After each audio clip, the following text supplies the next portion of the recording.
Skill development ఇది చంద్రబాబు అవినీతి కేసా లేక జగన్ రెడ్డి అక్రమ కేసా? తెలుగుదేశం పార్టీ జాతీయ అధ్యక్షుడు నారా చంద్రబాబు నాయుడు అరెస్టుపై దేశ విదేశాల్లో తీవ్రమైన చర్చ కొనసాగుతోంది. తెలుగుదేశం పార్టీ అధినేత మాజీ ముఖ్యమంత్రి చంద్రబాబు నాయుడును అరెస్టు చేశారు. Chandrababu Naidu is under arrest. నాటకీయ పరిణామాల మధ్య చంద్రబాబును సిఐడి అధికారులు అరెస్టు చేశారు. చంద్రబాబు నాయుడు వంటి విజనరీ 40 ఏళ్లకు పైగా రాజకీయాల్లో ఉంటూ మచ్చలేని నాయకుడిగా ప్రజల్లో గుర్తింపు ఉన్న ప్రజానాయకుడిపై అవినీతి కేసు ఎందుకు పెట్టారు? జైల్లో పెట్టేంత నేరం ఆయన ఏం చేశారు? ప్రజల్లో ఇలాంటి ప్రశ్నలు ఎన్నో ఉన్నాయి. వాటికి సమాధానమే ఈ వీడియో. దేశంలో చదువుకున్న వారు ఉన్నప్పటికీ వారికి ఉద్యోగాలు దొరక్కపోవడానికి కారణమేంటో తెలుసా? ఉద్యోగాలు లేకపోవడం. ఉద్యోగ అవకాశాలు చాలా ఉన్నాయి, కానీ ఆ ఉద్యోగాలు అందుకునే అర్హతలే నిరుద్యోగులకు ఉండటం లేదు. డిగ్రీలున్నాయి కదా, ఇంకేం కావాలి అంటే చదవడం వేరు, పని చేయడం వేరు. ఉద్యోగం చేసేందుకు నైపుణ్యాలు కావాలి. వాటినే స్కిల్స్ అంటాం. స్కిల్ డెవలప్మెంట్ కోర్సులు మనకు కొత్త కాదు. నారా చంద్రబాబు నాయుడు గారు ఉమ్మడి రాష్ట్ర ముఖ్యమంత్రిగా ఉన్న కాలంలోనే ఐటీ పరిశ్రమలకు కావలసిన యువతను తయారు చేసేందుకు ఈ స్కిల్ డెవలప్మెంట్ కోర్సులు ప్రవేశపెట్టబడ్డాయి. ఇప్పుడు ఈ స్కిల్ డెవలప్మెంట్ ప్రాజెక్టు కథేంటి? స్కిల్ డెవలప్మెంట్ ప్రాజెక్టు అంటే విద్యార్థులకు కాలేజీతో పాటు వారు చదువుతుండగానే ఉద్యోగాలు చేసేందుకు అవసరమైన నైపుణ్యాలను వారిలో సమాంతరంగా పెంపొందించేలా శిక్షణ ఇవ్వడమే ఈ స్కిల్ డెవలప్మెంట్ ప్రాజెక్టు. ఈ ప్రాజెక్టుని దేశంలో మొదటగా తెచ్చింది గుజరాత్ ప్రభుత్వం. 2013లో అంటే గుజరాత్ ముఖ్యమంత్రిగా నరేంద్ర మోదీ ఉన్న కాలంలో సిమెన్స్ అనే కంపెనీ గుజరాత్ సర్కార్తో కలిసి ఈ స్కిల్ డెవలప్మెంట్ ప్రాజెక్టును చేపట్టింది. ఈ ప్రాజెక్టులో మౌలిక సదుపాయాల బాధ్యత గుజరాత్ సర్కార్ది. శిక్షణకు అవసరమైన సాఫ్ట్వేర్, హార్డ్వేర్లను సమకూర్చే బాధ్యత సిమెన్స్ కంపెనీది. 2014లో అటు నరేంద్ర మోదీ దేశానికి ప్రధాని అయ్యారు. అదే సమయంలో ఇటు ఆంధ్రప్రదేశ్కు చంద్రబాబు ముఖ్యమంత్రి అయ్యారు. అప్పటికే విభజనతో నవ్యాంధ్రప్రదేశ్ తీవ్రంగా నష్టపోయింది. యువతకు పెద్దగా ఉపాధి అవకాశాలు లేవు. ఈ పరిస్థితుల్లో పారిశ్రామిక ఉపాధి రంగాలకు అధిక ప్రాధాన్యత ఇవ్వాలని నాటి చంద్రబాబు ప్రభుత్వం నిర్ణయించింది. పారిశ్రామిక అవసరాలకు తగ్గట్లుగా విద్యార్థులు, నిరుద్యోగ యువతకు కీలక రంగాల్లో నైపుణ్య శిక్షణ ఇచ్చి నిపుణులుగా తీర్చిదిద్దాలని భావించింది. ఇందుకోసం ఆంధ్రప్రదేశ్ స్కిల్ డెవలప్మెంట్ కార్పొరేషన్ ను ప్రత్యేకంగా ఏర్పాటు చేశారు. కాలేజీలు, వృత్తి విద్యా సంస్థల్లో నైపుణ్య శిక్షణా కేంద్రాలను ఏర్పాటు చేసి విద్యార్థులను మెరికల్లా తీర్చిదిద్దడం ఈ స్కిల్ డెవలప్మెంట్ కార్పొరేషన్ పని. సరిగ్గా అదే సమయంలో గుజరాత్లో సిమెన్స్ సంస్థ ఆధ్వర్యంలో చేపట్టిన స్కిల్ డెవలప్మెంట్ ప్రాజెక్టు విజయవంతమవడంతో గుజరాత్ను మోడల్గా చూపిస్తూ సిమెన్స్ సంస్థ దేశంలోని ఇతర రాష్ట్రాల్లో కూడా ఈ తరహా ప్రాజెక్టులను చేపట్టాలనుకుంది. అలా మిగతా రాష్ట్రాలతో పాటు ఏపీలో ఉన్న చంద్రబాబు ప్రభుత్వాన్ని కూడా 2014లో సంప్రదించింది. గుజరాత్ తరహాలోనే ఏపీలో కూడా నైపుణ్యాభివృద్ధి శిక్షణ ప్రాజెక్టు చేపడతామని సిమెన్స్ కంపెనీ ఏపీ సర్కార్కు ప్రజెంటేషన్ ఇచ్చింది. ఇదే ఈనాటి స్కిల్ డెవలప్మెంట్ కేసుకు మొదలు. ఆ తర్వాత వరుసగా ఏమేం జరిగాయో తేదీల ప్రకారం చెప్పుకుందాం. 2014 డిసెంబర్ 13న సిమెన్స్ ప్రాజెక్టుకు అమలుపై అధ్యయనానికి ఒక బోర్డు ఏర్పాటైంది. ఇందులో సభ్యులుగా గంట సుబ్బారావు, లక్ష్మీనారాయణ, రామకృష్ణ, రఘునందన్లు ఉన్నారు. 2015 జనవరి 17వ తేదీన రాష్ట్రానికి చెందిన నిపుణుల బృందం గుజరాత్ రాష్ట్రానికి వెళ్లి అక్కడ సిమెన్స్ ప్రాజెక్టును పరిశీలించి వచ్చారు. 2015 జనవరి 24వ తేదీన గుజరాత్లోని సిమెన్స్ వారి స్కిల్ డెవలప్మెంట్ ప్రాజెక్టు పనితీరు, ఫలితాలు చాలా ఆశాజనకంగా ఉన్నాయని, ఏపీలో కూడా నెలకొల్పాలని చంద్రబాబుకు చెప్పారు. 2015 ఫిబ్రవరి 9వ తేదీన సిమెన్స్ కంపెనీ ఏపీ ప్రభుత్వానికి మరోసారి ప్రజెంటేషన్ ఇచ్చింది. ఆ తర్వాతే ప్రాజెక్టు ఒప్పందానికి ముందుకు వెళ్లింది ప్రభుత్వం. సిమెన్స్ తో స్కిల్ డెవలప్మెంట్ ప్రాజెక్టు ఒప్పందం 2015 ఫిబ్రవరి 16న రాష్ట్ర మంత్రివర్గ సమావేశంలో ఏపీలో స్కిల్ డెవలప్మెంట్ ప్రాజెక్టు చేపట్టాలని తీర్మానించారు. 2015 జూన్ 22వ తేదీన అప్పటి స్కిల్ డెవలప్మెంట్ సీఈఓ గంట సుబ్బారావు సిమెన్స్ తో ఒప్పందం చేసుకునేందుకు ప్రభుత్వ అనుమతిని అడిగారు. 2015 జూన్ 30వ తేదీన ఈ ప్రాజెక్టు అమలుపై అవగాహన ఒప్పందం ఎంఓయు కుదిరింది. స్కిల్ డెవలప్మెంట్ ప్రాజెక్టు ఒప్పందంలో ఏముంది? సిమెన్స్ ప్రాజెక్టులో 6 క్లస్టర్లు ఉంటాయి. ఒక్కో క్లస్టర్లో ఒక్కో centre of excellency, 5 skill development ఇన్స్టిట్యూట్లు ఉంటాయి. ఒక్కో క్లస్టర్ వ్యయం 559 కోట్లు. అంటే 6 క్లస్టర్ల ప్రాజెక్టు మొత్తం విలువ 3356 కోట్లు. ఇందులో రాష్ట్ర ప్రభుత్వం వాటా 10%, అంటే పన్నులతో కలిపి మొత్తం 370 కోట్లు. మిగిలిన 90% వ్యయం సిమెన్స్ కంపెనీదే. రాష్ట్ర ప్రభుత్వం తన 10% వాటాగా డబ్బునిస్తుంది. సిమెన్స్ సంస్థ తన 90% వాటాగా డబ్బు కాకుండా దానికి విలువైన వివిధ ఉత్పత్తుల సాఫ్ట్వేర్, కోర్స్ మెటీరియల్, హార్డ్వేర్లను సమకూర్చుతుంది. శిక్షణా కేంద్రాలను నెలకొల్పడం, అవసరమైన సదుపాయాలను కల్పించడం, సిబ్బందితో శిక్షణ ఇప్పించడం డిజైన్ టెక్ సంస్థ బాధ్యత. ప్రాజెక్టు వ్యయంలో ఏపీ ప్రభుత్వం వాటా 10% నిధులను ముందుగానే తమకు చెల్లించాలని సిమెన్స్ కంపెనీని కోరింది. ఒప్పందం తర్వాత ఏం జరిగింది? 2015 సెప్టెంబర్ 11వ తేదీన, అంటే ఒప్పందం జరిగిన సుమారు 2 నెలల తర్వాత జీవో 12 ద్వారా 270 కోట్లు, జీవో 13 ద్వారా మరొక 25 కోట్లు, మొత్తం 295 కోట్లను చంద్రబాబు ప్రభుత్వం తన వాటా కింద మొదటి విడత నిధులను విడుదల చేసింది. సిమెన్స్తో ఒప్పందం చేసుకున్నాం కదా అన్న విషయాన్ని రాష్ట్ర ప్రభుత్వం అంతటితో వదిలేయలేదు. స్కిల్ డెవలప్మెంట్ ప్రాజెక్టు అమలు, పర్యవేక్షణకు 2 కమిటీలను ఏర్పాటు చేస్తూ 2015 అక్టోబర్ 10న జీవో నెంబర్ 8 ద్వారా ఉత్తర్వులు విడుదల చేసింది. ఓ కమిటీలో సభ్యులుగా ఐఏఎస్ అధికారులు ముద్దాడ రవిచంద్ర, ఎస్ఎస్ రావత్, అజయ్ జైన్, లక్ష్మీనారాయణతో పాటు సాంకేతిక నిపుణుడు Ganta Subbarao, siemens design tech ప్రతినిధులు ఉన్నారు. ఈ ప్రాజెక్టు అమలు, పర్యవేక్షణ ఈ కమిటీ బాధ్యత. ఇది కాకుండా స్కిల్ డెవలప్మెంట్ సెంటర్ల ఏర్పాటు పర్యవేక్షణకు ఇంకో కమిటీని నియమించారు. అందులో కూడా ఎస్ఎస్ రావత్, అజయ్ జైన్, ఉదయలక్ష్మి, లక్ష్మీనారాయణ, గంటా సుబ్బారావు సభ్యులు ఉన్నారు. 2016 ఫిబ్రవరి 20వ తేదీన జీవో 37 ద్వారా 42 కోట్లను ప్రభుత్వం విడుదల చేసింది.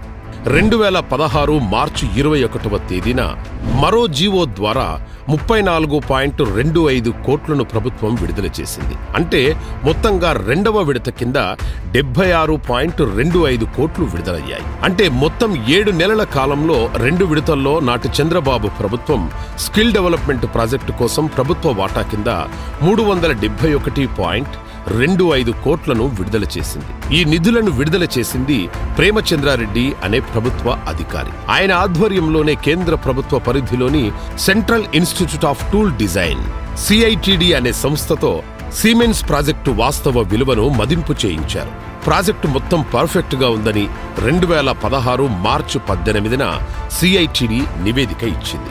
ఇంతకీ స్కిల్ డెవలప్మెంట్ ప్రాజెక్టు ఎలా పనిచేసింది? ఆంధ్రప్రదేశ్ రాష్ట్ర వ్యాప్తంగా 6 సెంటర్ ఆఫ్ ఎక్సలెన్సీలు ఏర్పాటు చేయబడ్డాయి. 40 ఇంజనీరింగ్ కాలేజీల్లో స్కిల్ డెవలప్మెంట్ కేంద్రాలు ఏర్పాటు చేసి వాటికి మౌలిక సదుపాయాలు కల్పించబడ్డాయి. రాష్ట్రంలో 2.94 లక్షల మందికి స్కిల్ డెవలప్మెంట్ సెంటర్ల ద్వారా నైపుణ్య శిక్షణ ఇవ్వబడింది. వారిలో 65,000 మందికి ఉద్యోగాలిచ్చారు. చంద్రబాబు గారి హయాంలో 2014 నుంచి 2016 వరకు మొత్తంగా స్కిల్ డెవలప్మెంట్ ప్రాజెక్టులో జరిగింది ఇదే.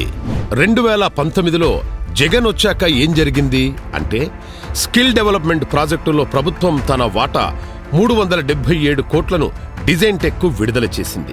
ఇందులో డిజైన్ టెక్ సంస్థ తక్కువ లావాదేవీలు చూపించి దాదాపు 7 కోట్లు పన్నులు ఎగ్గొట్టిందని పూణేకు చెందిన GST ఇంటెలిజెన్స్ విభాగం 2017లో నిర్ధారించింది. దీనిపై డిజైన్ టెక్ MD కన్వెల్కర్పై కేసు నమోదు చేసింది. ఇది వాళ్ల అంతర్గత వ్యవహారం. దీనికి చంద్రబాబు ప్రభుత్వం అమలు చేసిన స్కిల్ డెవలప్మెంట్ ప్రాజెక్టుకు ఏమాత్రం సంబంధం లేదు. దీనిపై ఈడీ విచారణ జరుగుతుండగానే చంద్రబాబు హయాంలో స్కిల్ డెవలప్మెంట్ ప్రాజెక్టులో స్కామ్ జరిగింది అంటూ జగన్ ప్రభుత్వం హడావుడి చేసింది. ఈడీ విచారణ పూర్తి కాక మునుపే ఆరోపణలు ఎలా చేస్తారు? 2020 ఆగస్టు స్కిల్ డెవలప్మెంట్ ప్రాజెక్టులో స్కామ్ జరిగిందని మంత్రివర్గ ఉపసంఘంతో విచారణ జరిపించాడు. 2020 డిసెంబర్ 10వ తేదీన విజిలెన్స్ విచారణకు ఆదేశించాడు. 2021 ఫిబ్రవరి 9న ACB విచారణకు ఆదేశించాడు. 2021 డిసెంబర్ 9వ తేదీన CID విచారణకు ఆదేశించాడు. అంటే ఏడాదిన్నరగా జగన్ చంద్రబాబుపై తన కక్ష తీర్చుకోవడానికి పలు రకాలుగా ప్రయత్నిస్తూనే ఉన్నాడన్నమాట. 2023 వరకు CIDకి కూడా చంద్రబాబు అవినీతి చేసినట్టు ఎలాంటి ఆధారాలు దొరకలేదు. అయినప్పటికీ జగన్ రెడ్డి కళ్లల్లో ఆనందం చూడ్డానికి 2023 సెప్టెంబర్ 9వ తేదీన CID చంద్రబాబు గారిని అక్రమంగా అరెస్టు చేసి జైల్లో పెట్టింది. ఇది ఇప్పటి వరకు జరిగింది. ఇంతకు జగన్ అండ్ కో చంద్రబాబు మీద చేస్తోన్న ఆరోపణలేంటి? టెండర్ పిలువకుండా చంద్రబాబు సిమెంట్స్ తో ఒప్పందం చేసుకున్నారనేది జగన్ ఆరోపణ. వాస్తవమేంటంటే ఇది చంద్రబాబు ప్రభుత్వం కొత్తగా చేపట్టిన ప్రాజెక్టు కాదు. మోదీ ముఖ్యమంత్రిగా ఉన్నప్పుడు గుజరాత్ చేపట్టిన ప్రాజెక్టు. అక్కడ సత్ఫలితాలు వచ్చాయని సిమెంట్స్ తో ఒప్పందం చేసుకున్నది. అది కూడా మన ప్రభుత్వ అధికారులు గుజరాత్ వెళ్లి చూసొచ్చారు. వారొచ్చి చెబితేనే చంద్రబాబు సిమెంట్స్ ని రమ్మన్నారు. ఏపీ తర్వాత తమిళనాడు, కర్ణాటక, ఝార్ఖండ్ ప్రభుత్వాలు కూడా టెండర్లు లేకుండానే ఒప్పందాలు చేసుకున్నాయి. ఇక్కడ ఇంకో విషయం జగన్ ప్రభుత్వం దాచిపెడుతుంది. అదేంటంటే గుజరాత్, కర్ణాటక రాష్ట్రాలు తమ వాటా 20%తో ఒప్పందాలు చేసుకున్నాయి. కానీ చంద్రబాబు ప్రభుత్వం 10% వాటాతోనే ఒప్పందం చేసుకుంది. నిధుల విడుదలకు సంబంధించి ప్రభుత్వ ప్రధాన కార్యదర్శికి, ఆర్థిక శాఖ ప్రిన్సిపల్ సెక్రటరీకి స్పీకింగ్ ఆర్డర్స్ మాత్రమే ఇచ్చారు. అంటే నోటి మాటగానే చెప్పారని జగన్ రెడ్డి ఆరోపణ. స్పీకింగ్ ఆర్డర్స్ అనేవి వైఎస్ ప్రభుత్వం నుంచి జగన్ రెడ్డితో సహా సీఎంలందరూ ఇచ్చేవే. స్పీకింగ్ ఆర్డర్స్ లో చట్టవిరుద్ధంగా ఏమైనా ఉంటే సీఎస్ లేదా ఆర్థిక శాఖ ప్రిన్సిపల్ సెక్రటరీలు అభ్యంతరాలు చెప్తారు. కానీ ఎక్కడా ఏ అభ్యంతర నోటు రాయలేదు. ప్రభుత్వం విడుదల చేసిన 371.25 కోట్లకు సరిపడా సిమెంట్స్ అండ్ డిజైన్ టెక్ 40 కళాశాలల్లో, యూనివర్సిటీలలో నైపుణ్య శిక్షణా కేంద్రాలను ఏర్పాటు చేశారు. వాటికి అవసరమైన పరికరాలు, సాఫ్ట్వేర్ సేవలందించారు. కనుకనే అప్పటి ఐఏఎస్ అధికారి ప్రేమచంద్రారెడ్డి నిధులు విడుదల చేశారు. కాబట్టి స్పీకింగ్ ఆర్డర్ అనే ఆరోపణ కుట్ర మాత్రమే. స్కిల్ డెవలప్మెంట్ ప్రాజెక్టులో 371 కోట్ల అవినీతి చేశారన్నది జగన్ మొండిగా చేస్తోన్న మూడో ఆరోపణ. కళ్ల ముందు 6 సెంటర్ ఆఫ్ ఎక్సలెన్సీలు, 40 స్కిల్ డెవలప్మెంట్ కేంద్రాలు, 2.94 లక్షల మందికి నైపుణ్య శిక్షణ, వారిలో 65,000 మందికి ఉద్యోగాలు. ఇన్ని కనబడుతున్నా మళ్లీ అదే పాట. అంతేకాకుండా సిమెంట్స్ ప్రాజెక్టు విలువను అంచనా వేయడానికి కేంద్ర ప్రభుత్వ సంస్థ సెంటర్ ఆఫ్ టూల్స్ డిజైన్ ను నియమించారు. వారు సమర్పించిన వాల్యూ ఆఫ్ అసెస్మెంట్ ప్రకారం ఏపీ ప్రభుత్వం చేసుకున్న ఒప్పందం సరైనదేనని నిర్ధారణ చేశారు. మరి అలాంటప్పుడు ఇంకా ఆరోపణ చేయడం కక్షతో చేస్తున్న కుట్ర మాత్రమే. జగన్ చేస్తున్న 4వ ఆరోపణ ఏంటంటే కేబినెట్ ఆమోదం తర్వాత ఇచ్చిన జీవోలో సిమెంట్స్ వాటా గ్రాంట్ ఇన్ ఎయిడ్ అని చెప్పి ఒప్పందం దగ్గరికి వచ్చేసరికి ఫైనాన్షియల్ అసిస్టెన్స్ అని మార్చేశారని అంటున్నారు. జీవోను తయారు చేసి ఒప్పందం కుదుర్చుకున్న 6 మంది ఐఏఎస్ ఆఫీసర్లకు కనిపించని తప్పు జగన్ రెడ్డికి కనిపించిందట.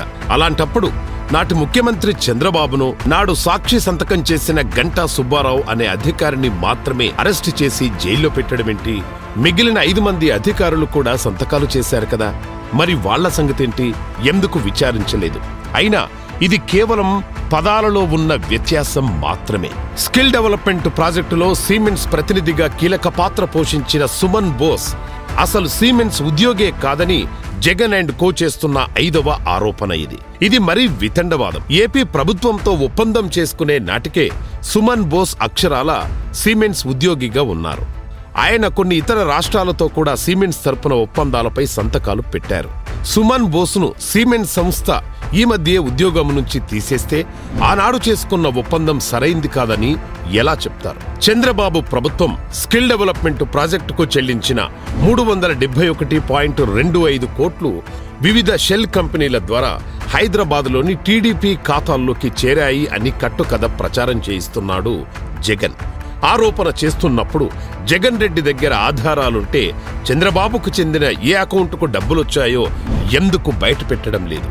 జగన్ చేస్తోన్న ఆరోపణలకు సవాల్గా తెలుగుదేశం కూడా వైసీపీకి సూటిగా కొన్ని ప్రశ్నలు వేస్తోంది. 5 ఏళ్ల నుంచి తేల్చిందేంటి? మంత్రివర్గ ఉపసంఘం విచారణ, విజిలెన్స్ విచారణ, ఏసీబీ విచారణ, సిఐడి విచారణ చేశారు. వీటిల్లో వైసీపీ ప్రభుత్వం తేల్చింది ఏంటి? సిఐడి ఈ కేసు విచారణ స్వీకరించి 25 నెలలవుతోంది. ఇప్పటిదాకా ఈ కేసులో ఎందుకు ఛార్జిషీట్ కూడా దాఖలు చేయలేదు? ఒక్క ఆధారం కూడా బయట పెట్టకుండా ఎందుకు కేవలం కక్ష రాజకీయాలు చేస్తున్నారు? డిజైన్ టెక్ ఏర్పాటు చేసిన 6 సెంటర్ ఆఫ్ ఎక్సలెన్సీలు, 40 ఇంజనీరింగ్ కాలేజీల్లో ఏర్పాటు చేసిన స్కిల్ డెవలప్మెంట్ కేంద్రాలు అద్భుతమని, వారిచ్చిన ట్రైనింగ్ బాగుందని ఆయా కాలేజీలు, సంస్థలు మీ ప్రభుత్వంలోనే సర్టిఫికేషన్ ఇచ్చారు. అవునా కాదా? డిజైన్ టెక్ సంస్థ తక్కువ లావాదేవీలు చూపించి పన్నులు ఎగ్గొడితే ఆ కేసుకు చంద్రబాబు గారికి సంబంధమేంటి? ప్రభుత్వం ఇచ్చిన డబ్బులకు, వాళ్ల రాష్ట్రంలో మౌలిక సదుపాయాలు, ట్రైనింగ్, సాఫ్ట్వేర్ ఇచ్చారు. ఆ లెక్కలు మదింపు చేసుకునే ప్రభుత్వం డబ్బులిచ్చింది. ఆ తర్వాత వాళ్ల ఇంటర్నల్ మ్యాటర్స్ తో చంద్రబాబు గారికి గాని ప్రభుత్వానికి గాని సంబంధం ఏంటి? స్కిల్ డెవలప్మెంట్ ప్రాజెక్టు ద్వారా డబ్బులు ఎట్నుంచి ఎక్కడికి పోయి ఎవరి ద్వారా టీడీపీ నేతలకు చేరాయో ఆధారాలుంటే ఎందుకు బయటపెట్టడం లేదు? స్కిల్ డెవలప్మెంట్ కేసు విచారణలో తమకు బాగా కావాల్సిన వారి విషయంలో ఒకలా, ఇతరుల విషయంలో మరొకలా ఎందుకు వ్యవహరిస్తున్నారు? సిమెన్స్ ప్రాజెక్టులో ప్రభుత్వం తరపున కార్యదర్శిగా వ్యవహరిస్తున్న గంటా సుబ్బారావును ఆనాటి skill development corporation director Lakshmi నారాయణపై కేసులు నమోదు చేసిన ప్రభుత్వం స్కిల్ డెవలప్మెంట్ ముఖ్య కార్యదర్శిగా నిధులు విడుదల చేసిన ఎల్ ప్రేమచంద్రారెడ్డిని ఎందుకు కాపాడుకుంటున్నారు?